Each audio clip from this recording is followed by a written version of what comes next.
Olá, Evolução 98, sejam muito bem-vindos a mais um episódio aqui do Evolução 98. E antes de mais nada, vamos dar os nossos recadinhos da semana. Estamos aí com uma parceria incrível, a Tal Terapias, que está realizando cursos de Pilates agora no mês de julho. E aí, para você, parceiro aí do Evolução 98, nós temos um hiper cupom de desconto. Professor, aluno, professor Eclair. E aí você vai ter um descontinho aí no seu curso de Pilates. 40%. 40%, um descontão, na verdade, né? Com certeza, um descontão. Vamos lá, nós temos também a SOS Dívida, né? Isso. Parceira firme do Evolução 98. Importantíssimo. Que trabalha exatamente com aquilo que a gente tem mais dor de cabeça. Tira o sono, perturba, né? Que é nossas dívidas. Essa empresa, ela trabalha de forma bem bacana, resolvendo teus problemas de dívidas, solucionando as tuas dívidas. Nós temos a GEAFD, que está com uma parceria incrível com a professora Magnólia, no Junho Verde, que trabalha exatamente aquilo que é a prevenção sobre a escoliose. E, não menos importante, nós temos Acima da Média, uma empresa incrível que está com os cursos para multiprofissionais em relação ao ENARE, com promoção também, descontinho. O desconto é o Evolução 98, e aí você tem também um desconto aí de 15% na tua matrícula. Sendo assim, vamos começar o bate-papo de hoje. Isso, e hoje nós vamos mergulhar num tema tão importante que é a saúde mental, que ainda tem bastante tabu, mas é importante, tanto para o meio esportivo, para o meio familiar, para a sociedade de uma forma geral. E para isso chamamos uma especialista em ciência e sensibilidade. Seja muito bem-vinda, doutora Fabiana Borges Macedo. Obrigada, é uma honra estar aqui no Evolução 98 e vamos ter uma excelente conversa e disponível para tirar dúvida, para a gente trazer esse punho da ciência para nossas vidas. Maravilha. Professora, doutora, nos momentos mais difíceis, né, que um atleta enfrenta, que é uma competição, como é que funciona a questão mental dele? Como é que funciona o cérebro? Existe alguma diferença entre aquele atleta que já é um atleta profissional, que é frio no momento de competição, e aquele que está começando, o nervosismo? Existe um processo diferente? O cérebro, a mente funciona diferente? Então, quando nós começamos a articular essa musculatura, esse cérebro, o corpo da gente, ele vai precisar de movimento. E todo movimento, ele acaba... Tudo que vai lhe tirar da inércia, que vai lhe tirar do conforto, que vai lhe tirar da zona de conforto para você estar nesse momento, né? É tudo uma questão de repetição até que aquilo vire um hábito esportivo, né? Então, assim, eu vou gerar esse hábito. Então, na minha caixinha chamada cérebro, ele vai estar as questões que podem me levar a um esgotamento ou não, a um desgaste, né? Por exemplo, a psicofisiologia, né? A psicossomatização. Então, se a gente imaginar que eu tô com muita preguiça. Não tem aquele dia que a gente fala assim, nossa, parece que quanto mais eu durmo, mais sono eu tenho. Verdade. Mais sono eu tenho. O que acontece? A neurociência, ela vem explicar muito isso. O que eu tô colocando no meu cérebro para a gente poder ativar e estar ali. Então, eu vou competir. Eu sou um atleta e eu vou competir, seja eu de alto rendimento ou não. A mente, ela vai trabalhando, então tudo começa antes de você chegar à atividade física. Então, a gente está falando do antes até começar a movimentar esse cérebro. Sim. Então, assim, quando a gente conhece nossa personalidade, isso é de praxe. Eu estou aqui há 21 anos no mercado e eu tenho meu terapeuta, eu tenho meu psicólogo, né? Então, assim, a gente precisa conhecer nossa personalidade para poder verificar até mesmo até que ponto a gente consegue ir. E para trabalhar a mente do atleta, ele precisa primeiro se conhecer e não se desgastar antes da competição. porque existe um gasto emocional antes da competição. Ah, com certeza. A questão da ansiedade, né? Como é que vai ser, o que que ele vai receber lá na hora, né, doutora? A expectativa, né? Então, assim, existe expectativa, existe ansiedade e existe um planejamento de estratégia de ação. Então, essa estratégia, às vezes a gente tem tanto anseio, tanta expectativa, né? Nossa, eu tenho que corresponder ao meu patrocinador, eu tenho que corresponder a mim mesma. Uma questão, às vezes, vira até uma questão de honra você ganhar aquele pódio, né? E, na verdade, o pódio da vida é você estar tratando todos os dias. O pódio da vida está em você estar todos os dias ali naquela forma e reforma constante diária, né? Muitas vezes a gente escuta assim, não, o difícil está sendo, não é eu dormir, é eu me levantar para seguir o dia, né? Só que aí você faz uma troca de pensamento e você passa a não ficar tão ansioso. Diz assim, nossa, depois que eu executar, aí sim eu penso como é que foi. E às vezes a gente entra numa inércia, né? Ainda mais com tanto cinema em casa, né? Com tantas telas, né? Às vezes a gente se distrai tanto em tela, né? E acha que tá ali, nossa, olha, eu vou ver tal exercício. Aí tá cheio de programação, né? É verdade. Hoje na internet tem programa para tudo. E aí, dessa inércia, a ansiedade, né? Você precisa ter um clique diferente, né? Então, às vezes, nada como... vamos fazer 10 sessões de psicoterapia, né? Conhecer minha personalidade, faz 10. Dá 10 chances para ti. Se não der certo... Pelo menos tentou, né? Vai para outro terapeuta ou então conhece você. Então, o conhecer-se é ativar a sua motivação psicológica. Então, assim, essa motivação, esse mover em ação, né, vai vindo da base, que é você conhecer a sua personalidade. Maravilha. Doutora, a obsessão pela vitória, a obsessão pelo resultado, isso é muito comum no ambiente competitivo. Nós que lidamos com esporte, a gente percebe que a busca pela excelência, ela mantém ali o físico o tempo todo ali a ponto de quebrar, de lesionar. Em que momento essa busca pela excelência ela começa a afetar o mental? Isso é uma coisa que a gente maneja bastante. E como a gente pode prevenir isso aí, doutora? Como é que a gente pode manejar, na verdade, essa questão? Então, como cientista, né, o que eu vou contextualizar para poder dar um comunicado até mais aprimorado.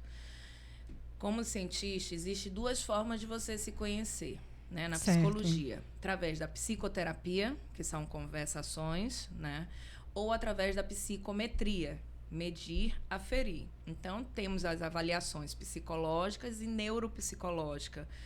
E avaliações de punho focal. Eu quero só ver a questão da minha atenção. Então, o que acontece? Esse modus operandi da psicologia, ele é respaldado por lei federal e a neuropsicologia ganhou até novos moldes, né? Que está aqui a psicologia forense, a psicologia judiciária, né? A psicologia criminal. A gente está até conseguindo embasar, né? A gente, graças a Deus, tem aí a parte científica, então a gente quantifica isso. Certo. A partir do momento que a gente quantifica, a gente pode prevenir essa obsessão, esse engajamento de você estar fixado naquilo ali, né? Claro que a gente vai querer os pódios, vai querer as medalhas, vai querer conseguir um punho maior na situação do que a gente vivencia, né? Eu sou psicóloga. Nossa, eu quero ser a melhor psicóloga, né? Eu sou locutor, eu quero ser o melhor locutor. Então, nisso, já faz parte do nosso narcisismo, do eu posso, eu quero, eu consigo. Mas a partir do momento em que eu fixo e fico ali totalmente contaminada, o meu HDzinho fica totalmente ali, fixado naquele espaço, o que acontece conosco? pode vir a ter estafa mental, colapso mental ou estresse. O que é estresse? Se eu estou tão ali voltado naquela situação, na obsessão, como foi o que vocês questionaram, o que é a obsessão? É o ato repetitivo de pensar várias vezes naquela mesma situação. Isso é uma obsessão. Eu posso me desgastar tanto em pensar tanto naquilo ali que eu começo, às vezes, até a suar, né? As mãos sudorese, às vezes eu fico pálida, só de pensar, na expectativa daquilo ali. E aquilo pode me gerar uma estafa. Certo. E essa estafa, eu posso chegar a ter até um colapso. Né? Por quê? Eu fico tão pensando, pode ser uma coisa boa. Nossa, eu vou recepcionar uma pessoa no aeroporto que nunca mais eu vi. Eu fico com aquela expectativa, eu fico naquela ânsia, né? Então eu fico pensando como é que vai ser, vou receber um abraço, vai estar legal, vou receber uma notícia. Então, quando a gente fala de esporte, a gente está falando de várias corridas, porque o esporte ele engloba várias corridas da vida. Sim. Né? Eu tenho que chegar aqui, eu tenho que ter um espaço, eu tenho que chegar naquele momento, ao tempo, às vezes a gente tem um contratempo. Então, na obsessão do esporte em si, ver como o esporte é tão lindo que ele traz várias temáticas, várias dores veladas. Verdade. Então, assim, eu costumo falar muito sobre as dores veladas. Né? São momentos em que nós temos aquele sentimento, mas não está não está dito ali, né? Então, quando eu faço uma avaliação psicológica, neuropsicológica, o que eu estou fazendo? Eu estou indo para a matemática das emoções. Eu vou te quantificar. Doutor, eu quero me conhecer. Quantificar o quê? O que você quer quantificar? Nível de amabilidade, socialização. Já pensou assim, eu acho que eu estou com depressão. Você vai na psicóloga e ela quantifica. Você tem 60% de depressão. Você não está com depressão, você está na normalidade. Né? Sim. Então, a gente vai começando a, nessa matemática, conhecer o atleta de forma científica, de forma... É tão linda a psicologia, assim. ouvindo a doutora Certeza. falar, a gente está se encantando aqui Isso é verdade. com toda essa questão, né? É tão linda. Então, assim, a gente tem 3 editoras aqui no Brasil. Né? Então, assim, eu tive a honra, ao longo da carreira, de ter aberto uma livraria na minha empresa, né? Então, eu tenho 170 protótipos diferentes.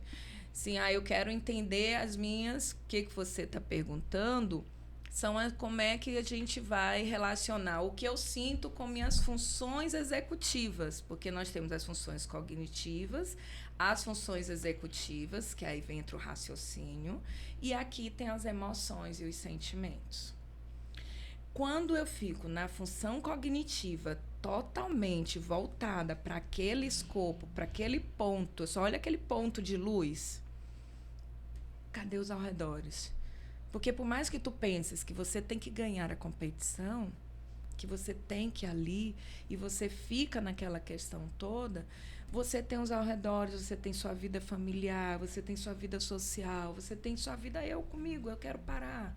Eu quero estar no meu templo, eu quero estar aqui na minha questão. Então, a dica principal é que conheça a sua personalidade. Sabe? Porque às vezes a gente pega um esquema, um projeto e vai dizer assim, eu vou agir. Primeiro eu vou fazer isso, segundo aquilo, terceiro... A listinha, né, Fabiola? Ou listinha pesada. Mas eu não conheço-me. Né? Então, por exemplo, quando a gente vai fazer a questão de uma avaliação profissional, eu tenho que entender qual é o meu perfil. Né? Eu sou uma psicóloga, mas a segunda zona que deu para mim foi a jurídica. Eu sou uma psicóloga que eu busco a justiça. Né? Então, eu entrei para essa seara de perícia, de se conhecer. E quando você... Vamos supor que eu quero só fazer isso aqui na minha vida. Não, a Fabiana tem a vida pessoal, a Fabiana tem o anonimato, a Fabiana tem a vida familiar. Então, eu não posso viver só eu para o mundo. E a obsessão, às vezes, ela vem da expectativa do mundo para mim. Então, nessas relações, eu para o mundo e o mundo para eu mesma, tem uma linha ali que a gente tem que parar e dizer assim, espera aí, eu comigo mesma. Então, eu comigo mesma, eu vou conhecer-me. E existe uma forma científica, eu não quero, vou conversar com uma pessoa que eu nem conheço. Tabu. Sim. Não quer conversar? Vai lá, faz avaliação. A avaliação vai te quantificar e daí da quantificação vai fazer um protótipo diferenciado porque tu te quantificou. Quando nós vamos ao médico, né? Saúde física, saúde biológica, nós não vamos levar aqueles exames consanguíneos, raio-x, ressonância, não vamos. Sim. Aí o médico vai dizer, tá aqui o seu tratamento, até você precisa repor isso aqui. Na saúde mental, existe a mesma parte laboral de quantificar. Então, assim, eu quero quantificar a minha impulsividade, meu neuroticismo, minha raiva, minha ira, meu raciocínio espacial, né? Quando a gente tira a carta do piloto, ele tem que... É obrigatório ver a questão do raciocínio espacial. Quando eu estou na Polícia Federal, né? Sou credenciada lá. Para poste de arma de fogo, nessa área de poste de arma de fogo, tem que ver como é que está a atenção, a memória, a personalidade para tu portar aquela arma. E, às vezes, a arma da vida é um livro. Não tem arma melhor do que um livro. E nessa parte, quando você não estuda, né? Acho que o principal é você vai fazer uma situação... Gente, o livro é lindo. O livro é o melhor presente do universo. O livro, a Bíblia, o Evangelho, o Novo Testamento, independente da religião, né? O Evangelho Espírita. É verdade. Mas, gente, olha o livro, ó. Eu vou ler sobre aquilo. Eu vou ler sobre a fisiologia do meu corpo. Então, vou voltar ao psicofisiológico, é algo totalmente inovador. Eu estou falando isso há 4 anos no doutorado, por isso que às vezes eu toco bastante nessa parte psicofisiológica, né, da saúde mental, a perícia em saúde mental. Existe isso. E aqui o Evolução 98, ele está trazendo uma temática totalmente inovadora, que é a quantificação. Então, essa quantificação... Gente, olha a expertise desse podcast. Né? É de uma grandeza que, assim, posso quantificar? Eu não quero estar ali tanto tempo. Nossa, te quantifica. Pronto. Pega teu raio-x emocional, não é isso? Adorei. Ferramenta, né? É uma ferramenta, né? E falando nisso, a gente começa, como você mesmo falou, doutora, é interessante abordar, porque como cada um é cada um. E cada um tem os seus gatilhos mentais, né? E a gente ouve muito essa questão de gatilho mental, daquilo que te... O que te tira, o que te coloca.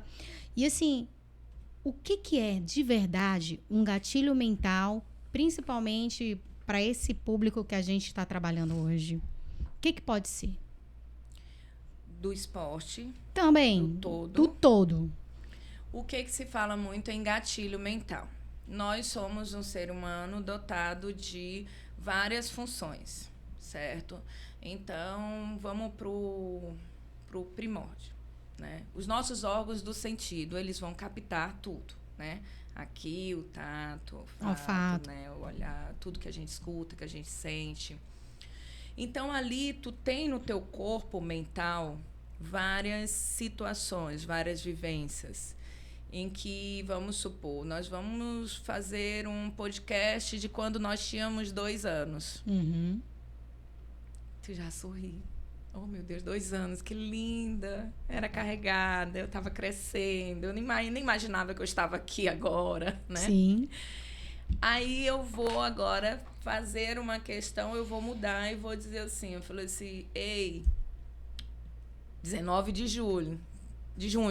Estamos praticamente no meio do ano. Lá em dezembro, tu disseste umas metas que você ia cumprir. Já viveu 6 meses. E agora? Já mudou teu semblante. Uhum. Já mudou o semblante. Então, esse escopo, esse acúmulo de informações que nós temos aqui no nosso corpo mental, no nosso coração, na nossa alma, no nosso espírito, ele está ali. Mas aí você começa sem querer mexer. Então, o que é o gatilho? O gatilho é quando você traz a luz, quando você é tocado sem nem perceber. Nem percebe. E dali, meu Deus, eu explodi com isso aqui de novo, eu não estou acreditando, né? Eu tive essa cartaz de emoção. Então, você está ali com aquele conteúdo intrínseco. Você não faz terapia, você não se conhece. Ah, mas eu fiz ali uma testagem nas redes sociais ou em qualquer um outro, né? Não, eu dei escutadinha no meu signo. Bacana, são nortes. Pode vir a ser norte ou não, porque se não tiver embasamento científico, tu tá fazendo uma testagem, tu vai achar que é aquilo e não é. Então, tu começa a... E o gatilho nada mais é do que tem algo dentro de mim e que, sem querer, Foi ativado. Ecoa. Foi ativado. Então, no nosso mundo, existe o ao redor. E esse ao redor, ele vai nos colocar situações que a gente chama de agentes estressores. Existem vários agentes estressores. Estou aqui toda programada, deu um probleminha no elevador do prédio, meu Deus, eu não vou chegar atrasada. Que desonra, a pessoa está me esperando, esse contratempo. Então, já vem naquele... Se eu não estou segura profissionalmente, né, eu posso chegar simpaticamente, chegar lá e dizer assim, olha, desculpa, eu honro o teu tempo, mas deu um probleminha no elevador, ou enfim, teve algum contratempo. O gatilho, ele não é desculpa para dizer, me aceita porque está tudo bem. Vai para a relação. Vai para a relação homem-mulher, vai para a relação com seus amigos, vai para a relação com seus pais, com seus avós, enfim. O que acontece? Você tem aquilo ali, você não cuida, você não nutre e basta uma reclamaçãozinha, deixou o creme dental sem tampar, por quê? Já começa aquele dia. Nossa, parece minha mãe, parece meu pai. Gente, não é possível. Acabei de fazer um café da manhã maravilhoso e você está dizendo do creme dental. Da toalha molhada na cama. E gatilho é isso, sabe? É você ter você, de repente, faz aquele... A gente estressozinho chega ali tão pouquinho e, de repente, você dá aquele boom. Que, às vezes, muitas das vezes, é desnecessário para dizer assim... Ai, desculpa. E, às vezes, você não percebe e não pede desculpa. Massa. Excelente. É uma coisa que na reabilitação física a gente trabalha hoje muito a questão do biopsicossocial.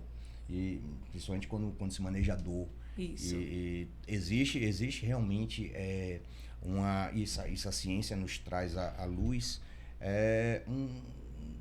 uma grande importância do psicológico na dor.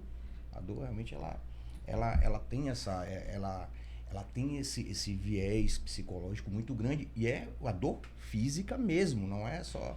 Então, assim, é já um aprofundamento, né, da questão dos gatilhos. Mas, doutora, voltando a falar de atletas, vamos voltar às competições. Assim, quando a gente observa um atleta de elite, a gente vê aquela frieza, né, a gente chama de aqueles homens de gelo, né? E aí eu queria saber da senhora, doutora, vai muito ali a questão da experiência daquele atleta, tem algo que se possa trabalhar até de forma muito didática. Você trouxe aqui um termo, musculatura mental.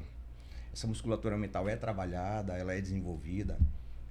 Então, sim, é bem trabalhada, focando, como você colocou, bem ao atleta, de forma em que chega uma hora, quanto mais eu começo vamos pegar uma corrida. Eu começo a caminhar, eu começo a andar, depois eu começo a correr, aí são 3 quilômetros, depois tem a corrida, eu quero atingir a de 5, eu quero atingir tal, né? De repente, eu acho que eu nem consigo correr, mas o Bel Marques correu comigo. É verdade, me motivou. Exatamente. Ele correu comigo, depois fez um show pro atleta sem bebida alcoólica, olha Ai. que lindo.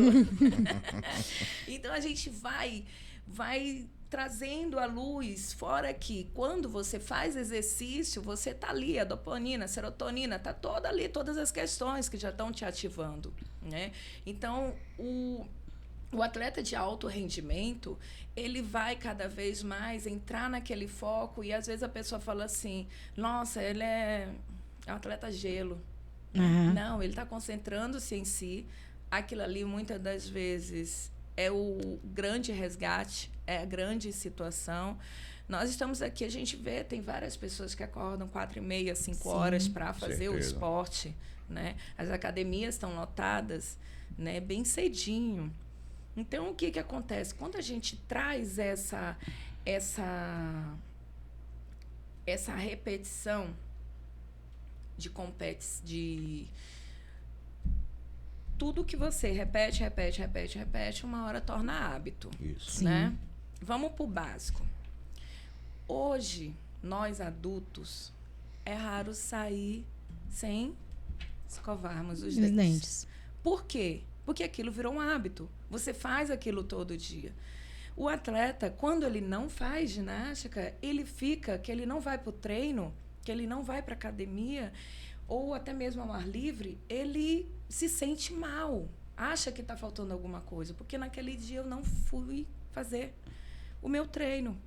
Né? Então, assim, naquela modalidade de vida, são escolhas aquela modalidade. Então, se eu parto das minhas escolhas para poder estar ali, estar cada vez melhor na situação, melhor naquilo ali, eu vou exigir. Né? A gente fala assim, aí a musculatura dói. Tudo de terapia, psicoterapia, fisioterapia, tudo da pia dói muito. Isso. Né? Então, a gente tem que ter esse condicionamento e recondicionamento. A tua pergunta, tu falas exatamente sobre um poder que nós temos que se chama resiliência. Uhum. Né? Quando você acha que você não consegue mais aquilo, eu não aguento mais, eu não vou viver assim, nossa, como é que eu sou um atleta e de repente tossi um membro, né? De repente aconteceu isso, não sei, eu sou mesa tenista e de repente eu tenho um carpo, um túnel do carpo, né? Tá aí os ortopedistas para falar bem melhor do que eu. Então, tem o esgotamento da musculatura. E, às vezes, tem o esgotamento mental, que é o que nós falamos antes. Né?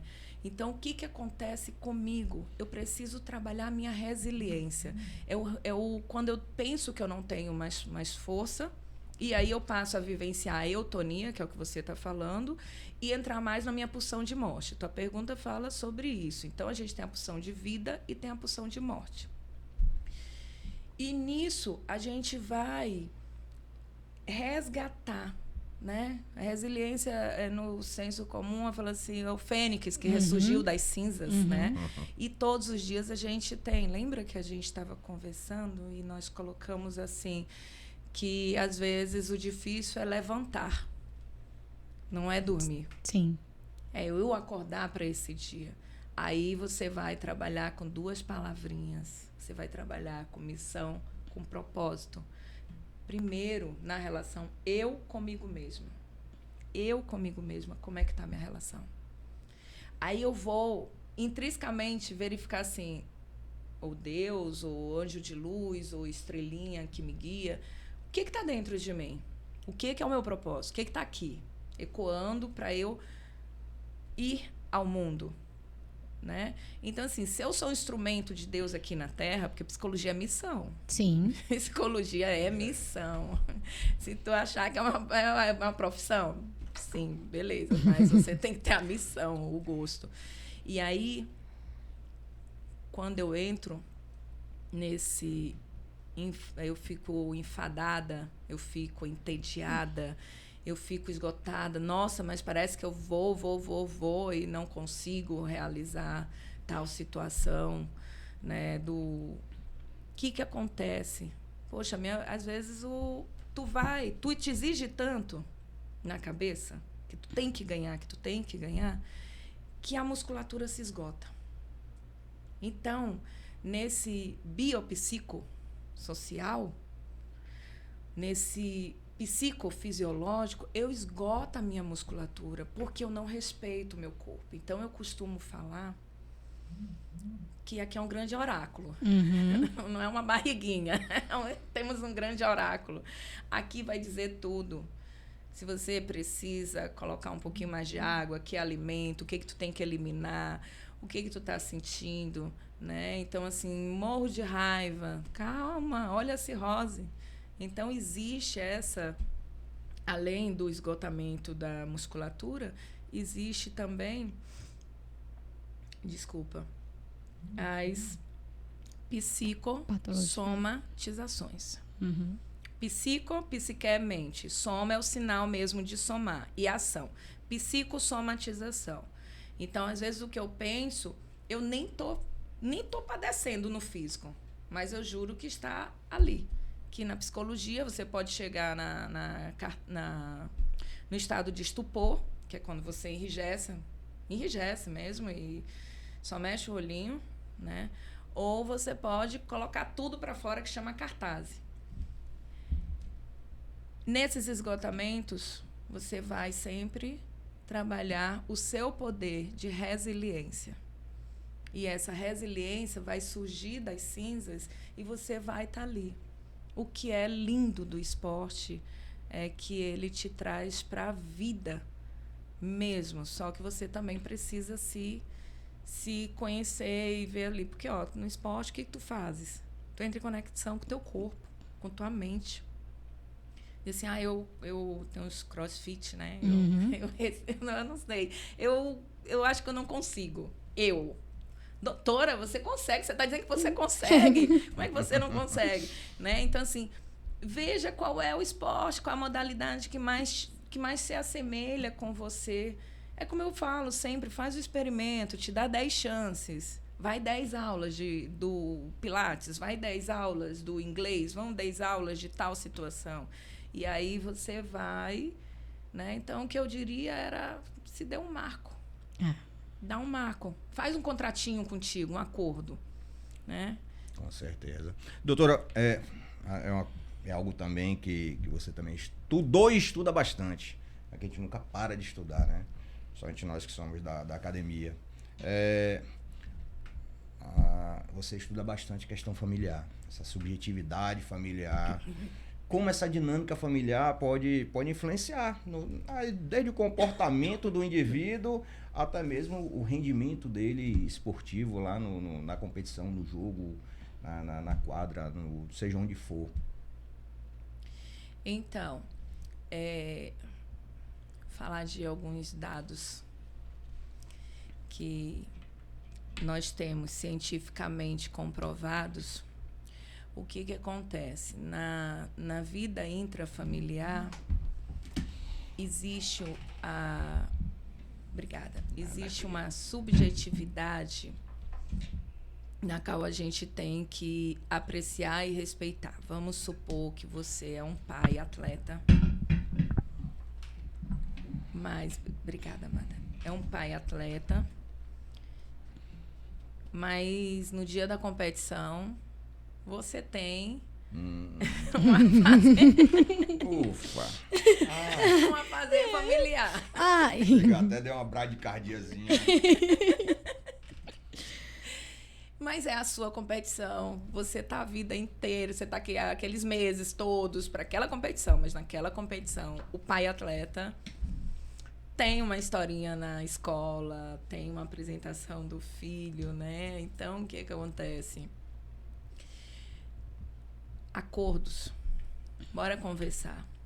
Então, tudo que é conversado, filhinha, o papai tá aqui, na sua vida, você tá nesse momento, nessa fase da sua vida, você vai apresentar na escola, é super importante pro papai. Só que o papai também está aqui nessa escolha, dessa competição. A competição não é mais importante que você, mas o papai precisa desse espaço aqui. E hoje o teu espaço é esse daqui. Então, quando a gente fala das relações intrafamiliares, tá aí esse mestrado eu fiz em Recife, foram 2 anos, né, como todo mestrado, sobre subjetividade. Eu falei sobre as famílias, Ludovicense, até. Então, foi a transmissão dos valores culturais entre avós e neto. Essa transmissão de valores culturais e familiares, tu vai passando o quê? Quais são teus legados na família? Quais são teus princípios? O que é passado? O que são ritos? O que são rituais? O que são os costumes? Porque toda a família, eu costumo dizer que toda casa tem ali, ó, um teto e hoje existem vários estilos de família, né? Uniparental, sou eu e minha filha, existe a conservadora. Não vamos entrar para as partes das famílias, né? Mas, assim, dos estilos de família. Nessa subjetividade, tem que ter acordo entre as pessoas que coabitam aquele ambiente. Sim. Nessa casinha, tem um acordo. Por quê? Vamos supor 2 pessoas que se amam. 2 homens, 2 mulheres, um homem e uma mulher. Enfim, a gente não está aqui com questões de gênero. Essa aqui veio de uma família. Sim. Esse aqui veio de outra família. Nós estamos nos unindo. Mas nós estamos junto da casa, com filho ou sem filho. Né? Mora eu e minha mãe, mora eu e meu pai, enfim. O que acontece com isso? Você tem que fazer acordos, você tem que fazer laços, entrelaces. E, ao mesmo tempo, ir transmitindo os teus valores, os teus princípios dentro da família. A partir do momento que, na subjetividade da família, você conversa, você acorda, né? Não precisa me dizer em cima da hora que você não vai para a festa da filhota, por Sim. exemplo, né? Que é o que a gente está pegando como exemplo. Sim.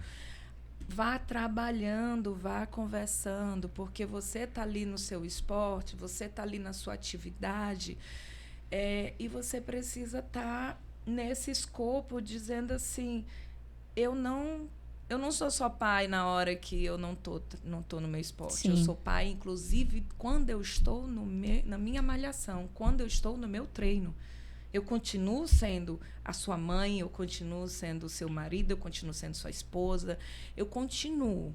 Só que eu tenho essa necessidade de espaço. Então, você passa na subjetividade da família, respeitar os espaços, os horários. E aí não vai sair caro. Eu acho que eu costumo dizer que o tempo o respeito ao tempo é bíblico, né?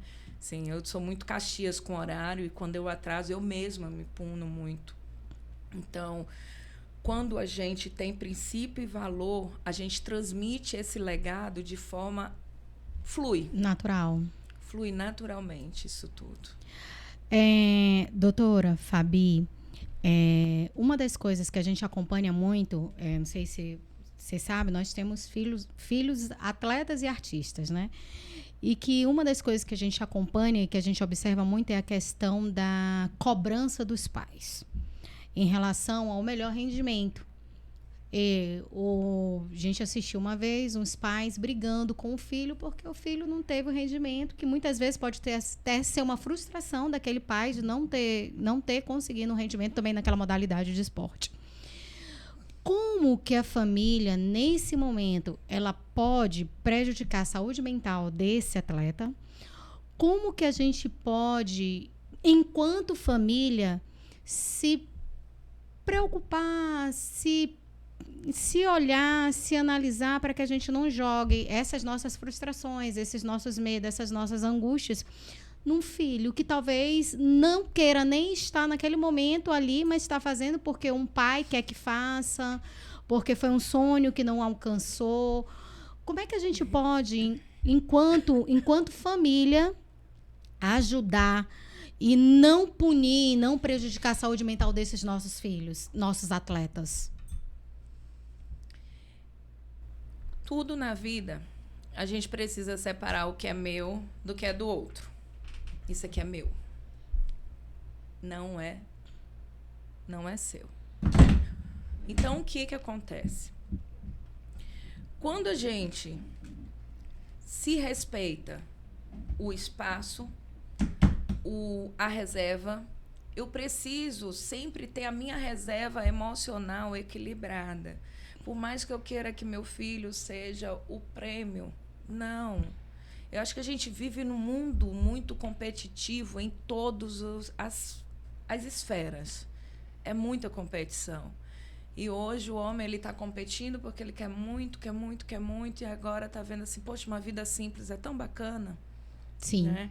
Você já está agradecida pela sua saúde, você está agradecida por você estar aqui, você está agradecida por tudo, mas você sempre quer mais e mais. Então, no escopo da sua pergunta, tem a questão até que ponto a minha ganância está acima dos meus valores. O que importa é meu menino estar ali, minha menina estar ali. Então, assim, por mais que o anseio do pai seja, eu quero que seja o melhor atleta, não, eu quero que ele tenha saúde. É os paradigmas dessa... Eu costumo falar hoje em dia que a gente está numa sociedade cristal. Sim. Tudo, né? Às vezes é difícil até a gente fazer... verbalizar certas questões, tais como a gente gostaria, senão, nossa, vai ser um processo... Né? Por isso, a gente está falando tal coisa, nós estamos falando desta situação, tem que ser muito respaldado. E nessa sociedade que a gente vive hoje, eu costumo dizer que tem uma outra vida que é a vida virtual. Gente, para que viver tanto virtual? Vive você. Às vezes a gente chega, tá todo mundo no seu celular isolado, mas eu não estou perguntando, meu filho, eu tenho uma expectativa que você faça isso e isso. Sabe aquela história do vestibular, que está na hora do vestibular, seus filhos, você já estudou tudo, vá fazer seu recreio, vá tomar um sorvete, vamos comer uma pizza, né? Mas tem pai que fica lá e vai estudar até a última gota, né? Então, entra esse esgotamento mental. Então, quando eu exijo do meu filho aquilo que eu não consegui ser, mas eu estou te dando tudo, eu te dei todo o equipamento, mas eu não consegui ter esse equipamento na minha vida, quando eu era jovenzinha, eu não tinha esse equipamento, eu estou te dando todo o equipamento. Que isso? Como é que você não consegue isso? Aí eu falo assim, mas mãezinha, mas papai, eu sou seu filho em tudo. Eu só não quero ser seu filho bem aqui nessa situação em que você não conseguiu competir porque você não tinha o patins da época, não tinha o skate da época. Né? Então, assim, os pais nunca podem esquecer que eles são as referências de grandes heróis. E quando eu não consigo atingir a expectativa do meu herói, isso me dói muito. Me dói mais do que perder a medalha.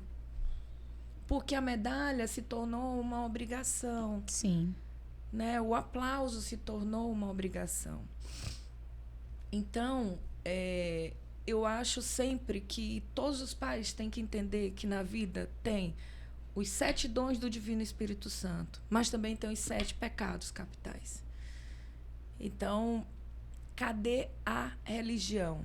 Quer dizer que você vai cobrar tanto? Cadê a oração no lar? Tem o dia da oração do lar?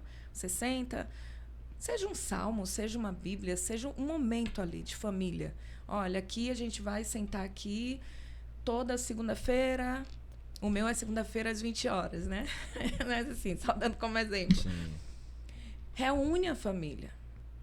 Reúne os pais, independente da idade. Então, quando você está ali na família, que o papai e a mamãe estão cobrando bastante o filho, pense se isso é o grande valor. O que é significado dessa competição? Porque a competição, voltando, é o quê? É o mundo para mim. Lembra das 3 relações? Eu com eu para o mundo e o mundo para eu mesma? Para que esse cenário, né, do mundo para mim? Eu tenho que ser a melhor, eu tenho que ser isso. Meu filho é o melhor, meu filho é isso. Né? Não sei se vocês olharam um videozinho que viralizou. Um menino estava brincando, muito animado, ele tem 2 anos. E, de vez em quando ele fazia, ele batia sem querer na menina do lado, atrás. Sim, aí o pai foi... O pai foi com tudo. Com tudo. E bateu no menino feliz. E o menino feliz está sendo processado. eu olhei aquilo ali, claro, como perita criminal. Sim. Né? Eu sou perita criminal e judiciária. Então, assim, eu olhei aquilo ali, eu digo, gente, o que os pais querem? Como está? Então, assim, tem tantas causas que a gente pega hoje na perícia infantil, na perícia juvenil, na perícia, né, na questão de crianças e adolescentes. Hoje a gente está num mundo muito delicado. E se dentro de casa, a minha base, que são os meus familiares, que são os meus, as minhas figuras de referência, não agrado minha figura de referência, que é a minha figura de autoridade, o papai, a mamãe, a tia, a avó, a madrinha, enfim, quem me cuida, que fragilidade eu estou colocando nesse garoto? Por causa de quê? Porque você está lá nos 7 pecados, você não está nos 7 dons. Então, quais são os dons que você está passando nessa família? Então, Fabíola, eu acho que reza. Reza é tudo. Fé. Fé, acredita em ti, acredita no teu dia. Olha que dia lindo, gente. Hoje é sexta-feira, linda, maravilhosa. Acabei de acordar. Olha, a gente está na Ilha do Amor, gente. A gente não precisa pagar ingresso para entrar na praia. Nem cadeirinha, nem barraquinha.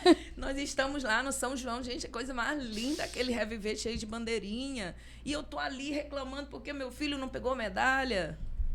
Né? Então, assim, é a questão da família, da base. Por isso que eu falei assim, na família, na subjetividade da família, eu trouxe essa situação da transmissão dos valores culturais. Gente, nossa cidade é linda de cultura. E familiares. Aí eu peguei a extremidade, os avós e os netos. É linda essa pesquisa. Então, assim, essa dissertação de mestrado, ela embasa tudo. Então, até quando eu clinico, Fabíola, eu gosto muito de escutar os pais. E na devolutiva de uma avaliação de uma criança, eu gosto de estar o pai e a mãe. Uhum. Então, assim, acho que os pais podem se perguntar, como é que eu olho o meu filho? Faz assim, papai, mamãe, vamos fazer um exercíciozinho bacana. Você pega uma folha Chamex, coloca um mais de um lado e um menos de outro. E dá as características dos seus filhos. O que meu filho tem de positivo, o que ele tem de negativo? E eu, como professor e instrutor principal, como é que eu posso podar certos brotos daninos da persona dele? Sim. Personalidade, sim, vem de persona. Persona são as máscaras que nós utilizamos. Porque eu é que sou o mentor dele. Eu é que sou o herói, a heroína dele. Então, vai fazendo esse exercíciozinho, que eu acho legal. A gente está aqui para compartilhar conhecimento. Sim. Conhecimento, a gente... Nossa, Fabiana, mas eu vou agora no consultório. Faça essa terapia. Você já está dizendo tudo que o pai tem que fazer com a mãe, né? Não é? É isso. Isso é para isso que a gente está aqui, ó, para evoluir.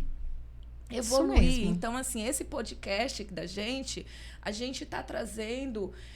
clarezas de fenômenos que, assim, às vezes eu não tenho, mas é caro. É um investimento. Não é caro, é um investimento. Invista na qualidade mental de você mesma. Para depois você não cobrar a coen do outro. Verdade. Eu vou por esse lado. Com certeza. Doutora, partindo agora para essa sua área também, que já foi dito também por você, questão da perícia judicial. Acredito que seja bastante impactante. Como essas vivências aí com essas crises tão extremas podem trazer de benefício no manejo desses seus pacientes, seja atleta, seja profissional, de uma forma geral? Então, a neuropsicologia forense, ela está aqui no Brasil há uns 14 anos. O que acontece? Quando a gente traz à luz a quantificação do que está ali, por exemplo,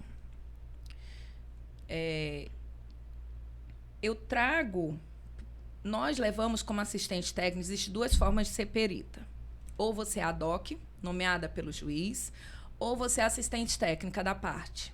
Né? Certo. Então, aconteceu uma situação, de fato, e você vai verificar a personalidade a nível científico. Então, você vai quantificar suas funções. Vamos supor que é uma questão de falta de atenção. Desculpa. Nas funções cognitivas, a gente tem percepção, memória, inteligência, atenção. Tem teste para tudo isso. Tudo que eu falo aqui tem um teste, gente. Teste validado. Validado pela SATEPS. É assim, como é que é um construto? Como é que está esse construto? A psicóloga, ela investiga, ela aplica em uma população master até que aquilo é levado para a SATEPS, que é o sistema que valida a testagem, e depois que vai para o mercado. Então, Sim.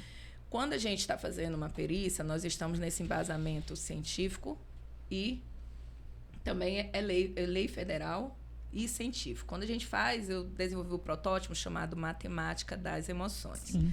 Nas funções cognitivas, que eu comentei há pouco, tem a percepção, memória, linguagem, inteligência. Nas funções executivas, tem os testes de raciocínio. Eu não vou explanar um por um, mas assim, nós temos 8 tipos de raciocínio, de testes de raciocínio aqui no Brasil.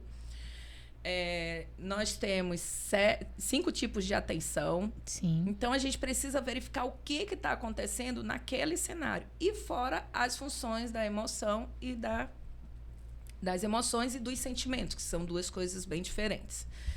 Então, assim, quando a gente quantifica, a gente leva para o juiz, a gente traz ali para aquele cenário. É importantíssima essa pergunta, porque é totalmente inovador. São poucas...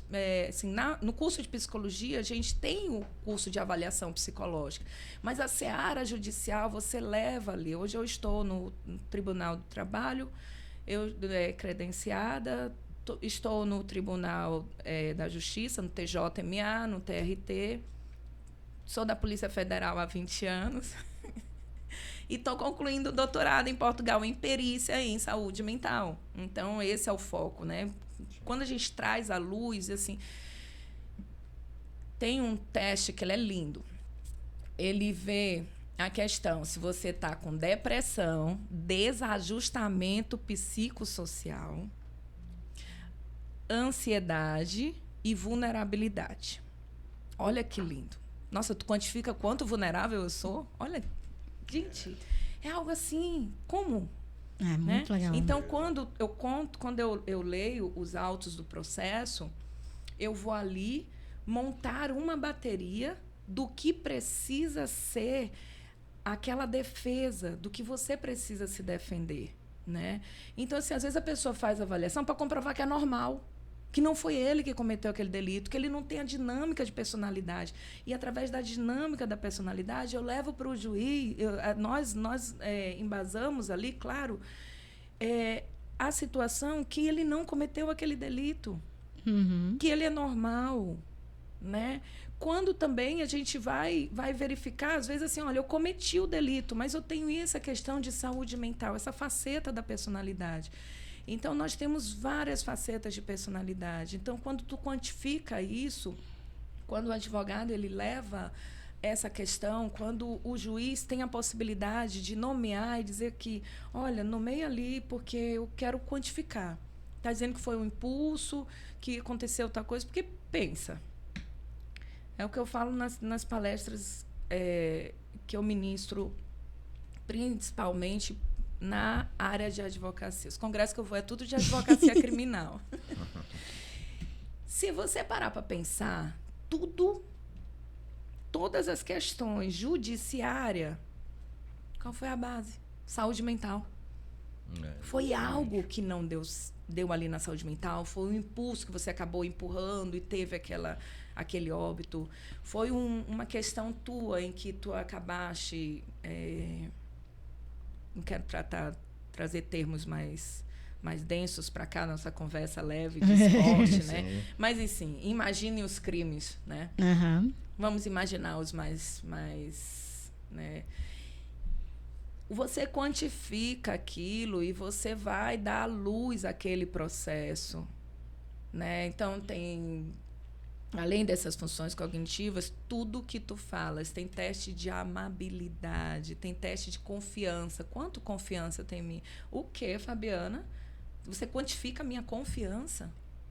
Então, a gente vai nessa seara. Então, foi por isso que no começo da carreira eu abri a livraria, porque eu queria entender todos os testes. Então, quando tu pegas um caso, eu escuto a história e eu monto a bateria. Eu vou escolher qualquer teste ali. É por isso, Fabíola, que quando me convidam para qualquer entrevista, para qualquer podcast, eu vou, porque isso é conhecimento, e o conhecimento é para ser dissipado, não é para ser guardado. Com certeza, com certeza. E o que vocês estão fazendo, nossa, assim, vocês têm a dimensão do ouvinte chegar e dizer, poxa, eu sofro tanto porque meu nome é tal. Né? Então, assim, Sim. nessa seara jurídica, eu falo mesmo, atleta, veja qual é a sua personalidade, se conheça. Eu não sou atleta, eu quero verificar se eu vou ser atleta. Mas, doutora, a senhora mesmo falou que não consegue carregar ali a história do pneu. do crossfit. Né? Crossfit não é só pneu, gente. Eu tô brincando aqui. Mas a gente precisa se conhecer. Então, nessa seara judiciária, a neuropsicologia forense, ela traz essa luz, essa dinâmica e quantifica. Então, vai ver realmente se é para estar num regime...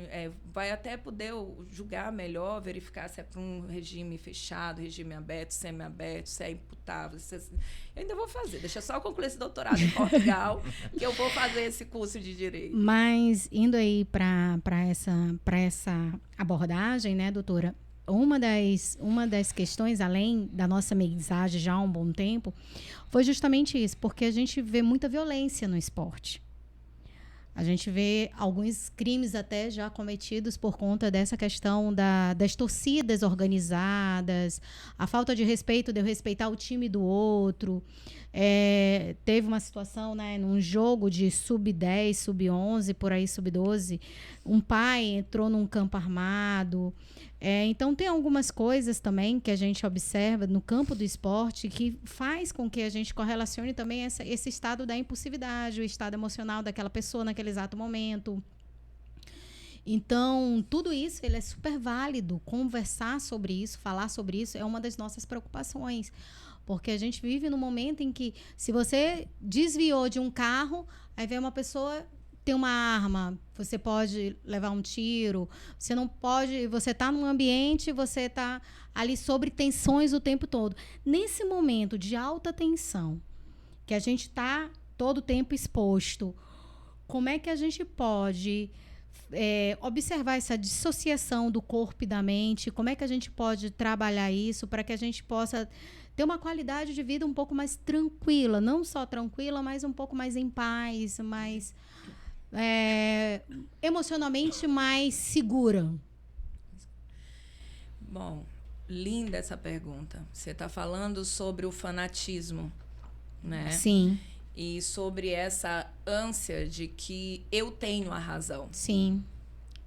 Se eu for me qualificar ou desqualificar em que sempre eu tenho razão, você vê que minha ferida narcísica está bem machucada, né? Então, assim, por mais que nós tenhamos... todos nós temos a personalidade sombria e a personalidade light. Sim. Né? Então, todos nós temos níveis de masoquismo, sadismo, psicopatia, perversões, narcisismo. Só que nós, na psicologia, como fala, dito normais... Sim. Né? Nós, ditos normais, o que acontece? A gente tem esses níveis controlados. Controlados. A partir do momento em que essas facetas de personalidade, ela extrapola a normalidade, a normalidade, falei exato. O que acontece? Essa linha é muito tênua. Fabíola, qualquer pessoa pode surtar. Sim. Pode ter uma crise. Você pode levar a vida toda normal e, de repente, ter surtos e outro, e essa vida começa a fazer assim, que é o esquizo, são os cortes, esquizofrenia. Eu posso surtar? Pode, a qualquer hora. Sabe, às vezes a gente olha num júri e fala assim, você sempre falou que você nunca ia matar, mas você matou. E muitos dos advogados falam assim, mas se mexesse no meu filho, eu faria tal coisa. Eu faria tal situação. Então, assim... Esse fanatismo pelo time, pelo brasão, né? Sim. Do time, pela torcida, por isso tudo, a gente já tá com o nível de euforia lá em cima, né? Já tá na expectativa ótima, maravilhosa. Imagina tu sendo o jogador que tu tem que fazer o gol. Imagina tu ser o principal e tu ser o goleiro. Né? Vamos pegar aqui um futebol. Um handball. Handball. Aí, aquele goleiro, ele é culpado por tudo. Imagina a expectativa. Estão todos lá, vamos ser goleiros. Bora jogar essa bola, vamos ser goleiro. Ou seja, parece que às vezes tu é o principal, quanto tu te cobra de estar ali. E tu tá ali para receber a bolada. Exato. Sim. Né? Tu recebe a bolada. Então, nesse fanatismo de torcidas, de tudo, a gente vê que tem um desrespeito, não é mais uma competição saudável, né? Que a gente Sim. pegava ali, vamos apostar corrida, né? Jogava queimado, como pegava os copos, juntava, bora fazer a bola, bora jogar queimado, vamos fazer isso. Não tem mais tanta leveza, porque o mundo competitivo, ele tá se exaurindo. Né? A gente vê assim, é uma competição, essa competição virtual. A gente muitas das vezes posta e fica vendo quantas curtidas deu, qual foi a visualização. Né? Gente, vive, depois posta. Mas a gente está ali nessa ânsia de vencer, vencer, vencer com a personalidade, com a parte dark da personalidade, a gente acaba ultrapassando, não é nem que trans é através. A gente ultrapassa os limites da normalidade e fica só naquela minha situação de que eu vou vencer, de que eu vou fazer tal coisa, que é o meu time. Ninguém mexe com o meu filho. Né? Então, assim, se vê as questões de perícias dentro, que é preciso fazer dentro do mundo da criança, que é o que é o mundo escolar, né? É um mundo de competições. Né? Hoje você está muito delicado, até para o treinador às vezes, né? Porque o treinador às vezes tem que falar assim, né? Tem que dar aquela bronquinha ali para isso, faz parte, para estimular. Sim. Hoje o treinador, nossa, aí vem um pai, você fez isso, tá, muita proteção, todo mundo. Então, gente, nesse mundo pós-pandêmico, todos entraram em estado de alerta. Não é o mundo que está doente. Nós somos sobreviventes de uma pandemia. Isso é um assunto que a gente tem que colocar em pauta. Então, nós tínhamos medo um do outro. Sim. Nós, não, tu vai tocar na minha mão. Não, a gente já fazia assim.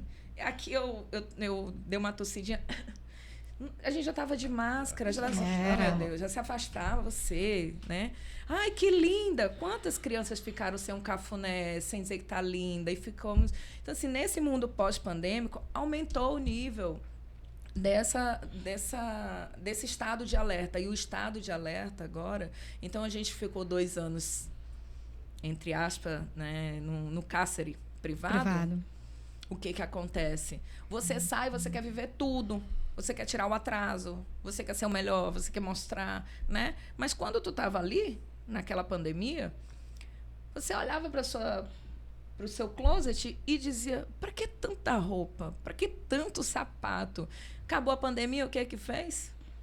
Borracha tudo estragada dos sapatos, solado do sapato todo estragado, né? Então, você vem nessa fúria com tudo. Quando tu falas nessa pergunta interessantíssima, você não pode esquecer que nós somos pós-pandêmico, que a gente tem essa sede e esse vigor, mas que, infelizmente, os princípios, às vezes, estão abalados, porque não importa ali a competição, importa sempre ser o melhor, o melhor, o melhor. Então, nesse mundo, né, uma nomenclatura que eu utilizo da sociedade cristal, né, a intolerância, a frustração está demais, porque o mundo te fez ser tolerante, te obrigou a ser tolerante. Por que Deus parou o mundo? Por que tem as catástrofes? Por que tem isso? Quer dizer, tá tudo de boa, tá jogando, tá brincando, tá vibrando. Eu estou criando guerra dentro do meu cenário de jogar e essas lutas entre as torcidas é algo instinto. Não é humano. Ali é um instinto. Com certeza. Doutora, estamos chegando ao final. Tanto assunto para Poxa, compartilhar, foi já- maravilhoso. O ponto aqui já chegou. Já estamos na hora. E eu tô Eita. ouvindo já porque realmente assim tá sendo muito enriquecedor. Muito enriquecedor mesmo. Obrigada. Então, assim, gostaria de saber da senhora qual mensagem a senhora deixa para. Onde a gente pode te encontrar também, rede Isso. social, Exatamente. teu recadinho, aonde fica a sua clínica, onde é que a gente pode encontrar a doutora Fabiana Borges Macedo. Bom, é uma gratidão imensa estar aqui. Igualmente. Nossa, eu tô assim, cheia de emoções boa, positiva, né? O que vocês estão fazendo é assim de suma importância para o mundo atual, né? E assim, eu trabalho na motivação psicológica, @motivação psicológica, Instagram Isso. dela. @motivação psicológica. Nós estamos com startup no Algarve, lá em Portugal, que é onde é o meu doutorado. Sim. Em Recife e em São Paulo. A questão da saúde mental, ela tem que ser tratada. Quando nós construímos o nome, né, há 21 anos no mercado, de motivação psicológica, eu acho que a base é essa, você conhecer a sua personalidade, fazer uma consultoria da sua própria motivação psicológica. O que te motiva? Cresce em ti. Cresce um ponto bem grande de luz em ti, como uma chaminha, que ela vai crescendo, crescendo, crescendo, e vai atrás da tua própria motivação psicológica. Mas faz uma consultoria em ti, porque não vai adiantar eu querer estar em vários lugares e sempre estar brilhante. Hoje eu vim aqui no podcast, não fui ao passeio com os meus hóspedes. Então, assim, a gente vai sempre fazer uma escolha. Lembrando que quando tu escolhes algo, o outro, você vai ter que dar tchau. Verdade. Você não vai conseguir fazer tudo. Então, para eu consultar o meu oráculo, eu vou fazer uma escolha bem bacana. Se eu consulto-me, eu vou fazer uma escolha bem bacana. Então, veja qual está sendo sua motivação psicológica. Faça a sua consultoria intrínseca para depois estar no mundo. Então, Evolução, gostaram do nosso papo de hoje? Curte, comenta, vai nas nossas redes sociais. O episódio foi incrível, doutora Fabiana. Muitíssimo obrigada pela sua disponibilidade, por tanto conteúdo. Tchau, tchau, Evolução. Até o próximo. Tchau. Tchau, tchau.